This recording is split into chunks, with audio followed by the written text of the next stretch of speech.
नमस्कार। विश्व शांति दर्शन चैनल में आप सभी का स्वागत। इस चैनल की संकल्पना है MIT शिक्षा संस्था के संस्थापक विश्वधर्मी प्राध्यापक डॉक्टर विश्वनाथ दा कराड़ जी की, जिनका कार्य इसी दिशा में रहा है कि विश्व में शांति का प्रचार और प्रसार कैसे हो। यह कार्यक्रम है विश्व साप्ताहिकी, जिसमें आपके पास हर हफ्ते पहुंच जाती है कुछ अलग, कुछ जानकारीपूर्ण बातें। कला और संस्कृति की बातों से शुरुआत करते हैं। असम का बिहू नृत्य, राजस्थान का कालबिलिया, केरल का पदियानी, महाराष्ट्र का कोली नृत्य, मध्य प्रदेश का बधाई नृत्य, लद्दाख से मेंटोक फूल नृत्य, जम्मू और कश्मीर से डोगरी, मणिपुर का कोम, इनके साथ अपने भारत के सभी राज्यों के नृत्य सब साथ में आपके सामने प्रदर्शित हुए तो क्या बात होगी। ऐसा ही कुछ हुआ है 26 जनवरी को राजपथ पर गणतंत्र दिवस संचालन में। इतना ही नहीं तो भारत के इस सबसे बड़े भारतीय लोक नृत्य महोत्सव जयति जय मम भारतम, इस आविष्कार को Guinness book of world record में स्थान मिलने की अच्छी खबर आई है। कुल 5000 से ज्यादा कलाकारों ने मिलकर इसमें भारत की संस्कृति और एकता का प्रदर्शन किया। संस्कृति मंत्रालय और संगीत नाटक अकादमी द्वारा आयोजित यह प्रस्तुति थी। इन नृत्य शैलियों में दिखाई दी स्थानीय परंपरा, फसल कटाई के अनुष्ठान, शुभ अवसर और नई शुरुआत आदि का जश्न। आइए देखते हैं इसकी एक झलक।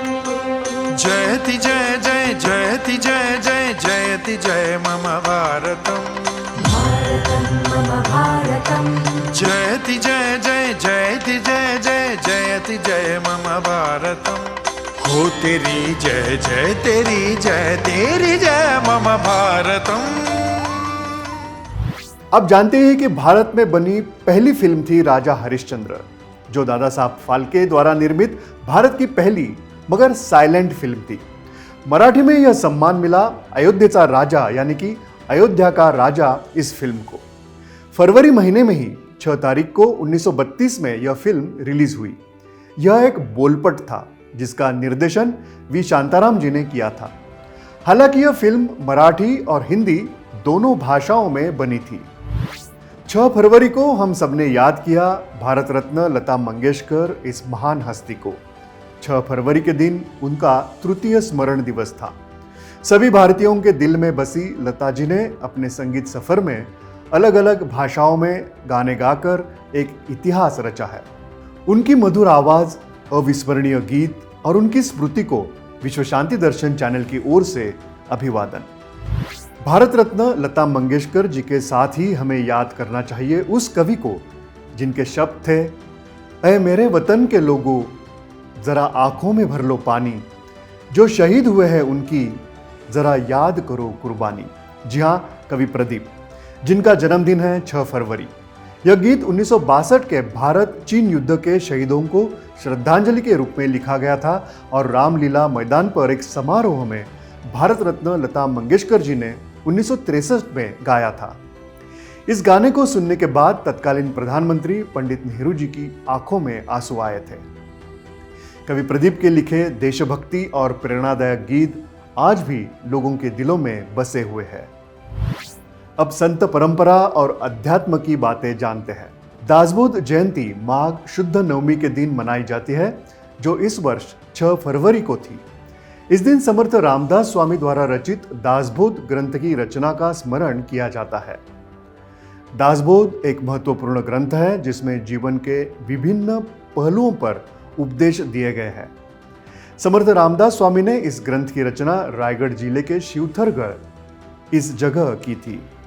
यह ग्रंथ गुरु शिष्य संवाद के रूप में प्रस्तुत किया गया है।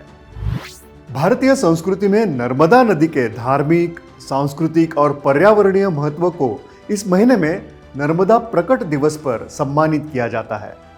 नर्मदा जयंती माघ माह के शुक्ल पक्ष की सप्तमी तिथि को मनाई जाती है। इस वर्ष यह पर्व 4 फरवरी को मनाया गया। धार्मिक मान्यताओं के अनुसार इसी तिथि को मां नर्मदा का अवतरण हुआ था।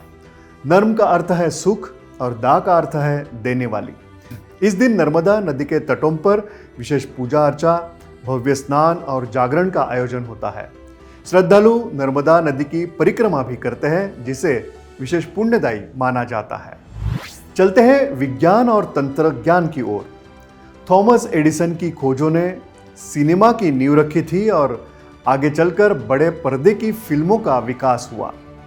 1 फरवरी 1893 को थॉमस एडिसन ने पहली बार अपनी किनेटोग्राफ यानी कि मूवी कैमरा और किनेटोस्कोप यानी कि फिल्म देखने की मशीन, इनके जरिए मोशन पिक्चर्स रिकॉर्ड करने की और दिखाने की शुरुआत की। एडिसन की टीम ने पहली बार किनेटोग्राफ कैमरा का इस्तेमाल करके एक छोटी फिल्म रिकॉर्ड की। यह प्रयोग एडिसन की black Maria studio new Jersey में किया गया। किनेटोग्राफ पहला ऐसा कैमरा था जो फ्रेम बाय फ्रेम फिल्म को रिकॉर्ड कर सकता था। किनेटोस्कोप नामक डिवाइस से लोग झरोकों में झांक कर फिल्म देख सकते थे। ब्लैकस्मिथ सीन पहली फिल्म थी जिसे एडिसन की लैब में शूट किया गया। इसमें 3 लोहार काम करते हुए दिखाई गए। यह फिल्म किनेटोस्कोप में पहली बार सार्वजनिक रूप से प्रदर्शित हुई। इस दिन हुए इस आविष्करण की वजह से आज हम बड़े पर्दे पर फिल्म देख पा रहे हैं। अब चलते हैं क्रीड़ा जगत में, पर इस बार जान लेते हैं एक होनहार युवती के बारे में। इस महीने में पैरा योगा नेशनल्स होने जा रहे हैं गाजियाबाद में। इसमें शामिल हो रही है एक ऐसी युवती जिसने अपने कमी को नजरअंदाज कर योग में प्रवीणता प्राप्त की है। अमायरा पुसालकर। 4 साल की उम्र तक किसी को एहसास नहीं हुआ कि यह सुन नहीं सकती, लेकिन अब 13 साल की उम्र में इस गोल्ड मेडलिस्ट की जिंदगी तालियों की आवाज से भरी है। अमायरा पुसालकर की यह कहानी सिर्फ खेल की प्रशंसा की कहानी से कहीं अधिक है। यह अटल दृढ़ संकल्प और खुद पर विश्वास करने की शक्ति की कहानी है। आइए साप्ताहिकी में अब यहीं पर रुकते हैं। अगले हफ्ते जरूर देखिए विश्व साप्ताहिकी, पर हाँ, उसके लिए चैनल का नोटिफिकेशन क्लिक करना मत भूलिए।